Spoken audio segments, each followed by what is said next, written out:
Was previously released on April 1st, 2014, shortly before 3 p.m. Winnipeg Police Service members were summoned to an apartment building within the 400 block of Elgin Avenue for the report of a deceased male. Upon arrival, officers located the deceased male within a suite, and he has previously been identified as John David GOUNDRY, 51 years of Winnipeg. An autopsy has been completed, however, the cause of death is not being released at this time. Members of our homicide unit are continuing with the investigation, and at this time it is believed that the homicide occurred sometime between March 2nd and 7th, 2014, within the victim's suite. To date, the investigation has revealed that the victim had only a small group of friends who visited his residence. The public's assistance is being requested in identifying anyone who may have been involved in his life, or may have visited his suite between those dates.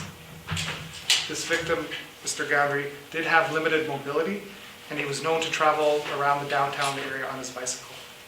Anyone with information who has not yet spoken with investigators is asked to contact the homicide unit at 204-986-6508.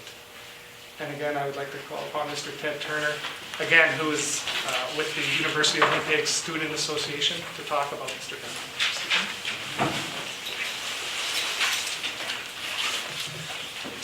Again, my name is Ted Turner. I'm the Outreach and Special Projects Coordinator for the University of Winnipeg Student Association, and I'm here to speak on behalf of this case. John was a very valued and dedicated member of our volunteer team, working on our food bank program, our Winnipeg Harvest Outlet on campus, for several years. He was someone that was very loyal, and we very much appreciated everything that John brought to our group. He was very passionate. He cared deeply about the program. He was always very eager to express his specific thoughts on fairness and access. Those were things that were very important to him, and we really value all of our community volunteers. And John was someone that we will miss greatly. He was a very active member of our community. Something that was really great to see as well was that John, his point of entry to our programming was through a food assistance delivery platform, food bank. He then went on to engage in our cycling facility, the Bike Lab. And that was great. That's a great outcome. That's really what we want to see, is someone going on to some skills development programs and more empowering based programs on campus. So John was someone we'll miss greatly, and his sudden tragic loss has really shaken our group. How long did you know him for personally? 3 years. Since I've been working closely in that program, John was, which is about 3 years, John was there. And how often did you see him? Once a week. Our food bank it operates on Friday afternoons.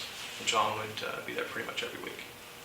Can you just give us your impression of him in terms of you mentioned some generic qualities, but personally, any conversations you had, or what struck you about him personally?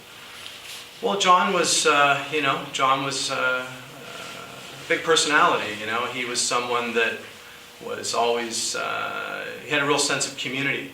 Our whole group is like that.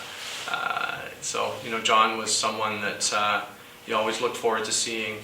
And again, he always had insights as to very specific operational elements of our program, which we always appreciated. I mean, a lot of our community volunteers, frankly, they have that direct insight as to how a primarily community-based food assistance outlet might be best set up. And John was always really willing to share those ideas with us, and we really appreciated that. John was very liked in our group. We'll really miss him. What went through your mind when you heard about how he died? It's just, shock. It's just so incredibly sad. you know, you can't believe it. And